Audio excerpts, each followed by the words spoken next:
बिस्मिल्लाहिर रहमानिर रहीम। आज कथा बोलबो नतून सरकार बांग्लादेशेर नतून सरकार के निये किछु कथा तुले धरब। ন্যাশনাল এনভায়রনমেন্ট হিউম্যান রাইটস ফাউন্ডেশনের পক্ষ থেকে সিটিজি টাইম এবং চ্যানেল কর্ণফুলীর পক্ষ থেকে দেশবাসীকে সালাম শুভেচ্ছা অভিনন্দন জানাচ্ছি। সাথে সাথে ডক্টর ইউনূস সহ উপদেষ্টা মণ্ডলীকে জানাই ন্যাশনাল এনভায়রনমেন্ট হিউম্যান রাইটসের পক্ষ থেকে অভিনন্দন শুভেচ্ছা। ন্যাশনাল এনভায়রনমেন্ট হিউম্যান রাইটস মনে করে দেশ ভালো চললে জনগণ শান্তি পায়। দেশের শাসক যদি সুন্দরভাবে দেশ পরিচালনা করে তাহলে দেশের মানুষ শান্তি পায়। যেখানে শান্তি পায় সেখানে আমরা মানুষকে শান্তি দেওয়ার জন্য কিছু কাজ করে থাকি। জনগণকে সাথে নিয়ে কিছু কাজ করি বিধায় কিছু প্রশ্ন আমাদের আছে, আবেদন নিবেদন আছে নতুন সরকারের কাছে। এই সরকার একটা বিপ্লবের মাধ্যমে সরকার প্রতিষ্ঠা হয়েছে। এই সরকারের কাছে আমাদের অনেক আবেদন নিবেদন আছে। যেই আবেদন নিবেদনগুলি আমরা দেখতে পাই, আমরা মাঠে ময়দানে কাজ করি বিধায় আমরা কিছু মানুষের সমস্যাটুকু আমরা তুলে ধরতে চাই। আমাদের প্রথমে দেখতে হবে আইনের শাসন। আইনের সুশাসন মানুষ অসহায় গরিবেরা পাচ্ছে কিনা। বিগত আমরা অসহায় গরিবের সুশাসন প্রতিষ্ঠা করতে পারি নাই। এই সরকারের কাছে আমাদের প্রথম হবে সুশাসন। দ্বিতীয় কথা হলো এই যে ভক্তি বাণিজ্য, অসহায় গরিব অসহায় বিড়া বাড়ি যেন বিক্রি করতে না হয়। একটা চাকরির জন্য ঘুষ বাণিজ্য বন্ধ করতে হবে। সেইখানে যে পদে হোক ঘুষ দিতে হয়, এই ঘুষটা বন্ধ করতে হবে। তৃতীয় কথা হলো টেন্ডারবাজি। দেশের উন্নয়ন হচ্ছে, কোটি কোটি বিনিয়োগ হচ্ছে, কিন্তু সুফল সঠিকভাবে জনগণ পাচ্ছে না। সরকারের হাজার কোটি টাকা ব্যয় হয় সেই প্রকল্পের অর্ধেক টাকাও লাগে না এই প্রকল্প বাস্তবায়ন করতে। অথচ 3 ডবল টাকা এই যে টেন্ডার দিতে হয়, এ টাকাটা কোথায় যায় সেটা দেখতে হবে। চতুর্থ নম্বর কথা হলো এই যে ভূমি অধিগ্রহণ।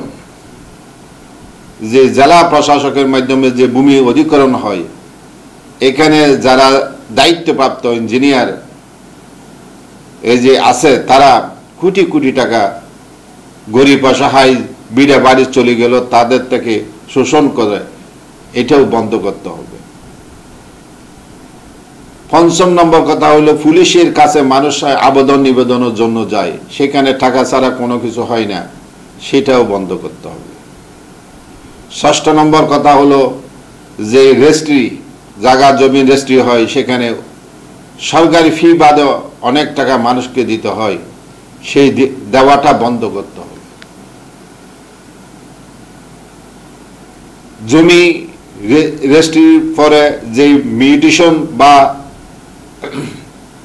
যে করতে হয়, এখানেও অনেক টাকা মানুষকে দিতে হয়, সেটা যারা দায়িত্ব পাবে তাদেরকে এই দিকে নজর দিতে হবে। সপ্তম নম্বর হলো এই যে প্রশাসনের মাধ্যমে যে অসহায় গরিবেরা যেন কোনো কষ্ট না পায় সেই দিকে লক্ষ্য রাখতে হবে। অষ্টম নম্বর কথা হলো যারা দায়িত্বপ্রাপ্ত হবে তাদেরকে দুর্নীতি থেকে ঊর্ধ্বে থাকতে হবে, না হলে যে অর্জনটা জনগণের রক্তের মাধ্যমে অর্জন হয়েছে সেটা রক্ষা হবে না। নবম যে আবেদনটা আমরা রাখতে চাই সেটা হলো সরকারি জমি, রেলওয়ের জমিগুলি মানুষের দখল করতেছে। হাজার কোটি কোটি টাকা যদি মানুষের যে অযত্ন পড়ে আছে জায়গাগুলি যদি মানুষের কাছে বন্টন করে বা লিজ দেওয়া হয়, তাহলে সরকারের এই রেলওয়ের জায়গা, পরিত্যক্ত জায়গাগুলি যদি সরকারের সংরক্ষণ করতে চায় বা লিজ দিতে চায়, তাহলে 20 বছরের টাকা বাংলাদেশের এই রেলওয়ের জায়গা লিজ দিয়ে সরকারে পাবে। এগুলি সংরক্ষণ করার জন্য যারা রেল মন্ত্রণালয়ের দায়িত্ব পাবে তাদেরকে আমরা সেই অনুরোধটুকু রাখব। প্রত্যেকটা 10 নম্বর কথা, প্রত্যেকটা উদ্যোগ হলো সেটা ঈমান আকীদা, যে ধর্ম পালন করুক না কেন তাদের স্বার্থ সংরক্ষণ করতে হবে। এই যে সরকার পতনের পর যে অরাজকতা সৃষ্টি হয়েছে, এটা বন্ধ করতে হবে। কারো মানুষের হক নষ্ট করা যাবে না, কারো মানুষের আঘাত দেওয়া যাবে না, কারো মানুষকে অন্যায়ভাবে হয়রানি করা যাবে না, কারো ধন সম্পদ জ্বালিয়ে দেওয়া যাবে না, এটা বন্ধ করতে হবে। কারণ এটার উপর আঘাত আসে, মানুষ আবার পরিবর্তন হয়ে যাবে। যাদের জন্য আমরা জীবন দিল, যে উদ্দেশ্য নিয়ে জীবন দিল, সেই উদ্দেশ্যটা পূরণ হবে না। যার জন্য আমরা বলবো, আগে এই 10টি ফর্মুলা নিয়ে, যে 10টা আবেদন ফর্মুলা যে আমরা পেশ করলাম, এই আবেদনটুকু যদি পালন করা হয়, তাহলে কিছুটা হলেও সুশাসন প্রতিষ্ঠা হবে, জনগণ কিছুটা হলেও লাভবান হবে। তারপর 11 নম্বর একটা আবেদন আছে, যারা এই যে আমদানি রপ্তানি ক্ষেত্রে এটা মনিটরটা ভালো করতে হবে। কারণ হঠাৎ করে মূল্য বৃদ্ধি করে কোটি কোটি টাকা বাণিজ্য করা হয়, সেটা বন্ধ করতে হবে। এটা মারাত্মক। হঠাৎ করে 100 টাকার জিনিস 500 টাকা হয়ে যায়, 500 টাকার জিনিস 1000 টাকা হয়ে যায়। এইরকম মূল্য বৃদ্ধি হলে সাথে সাথে পদক্ষেপ নিতে হবে। তাহলে আমরা যে 11 দফা দাবি পেশ করলাম, এগুলি যদি সরকার স্ব-ইচ্ছা থাকে তাহলে সম্ভব।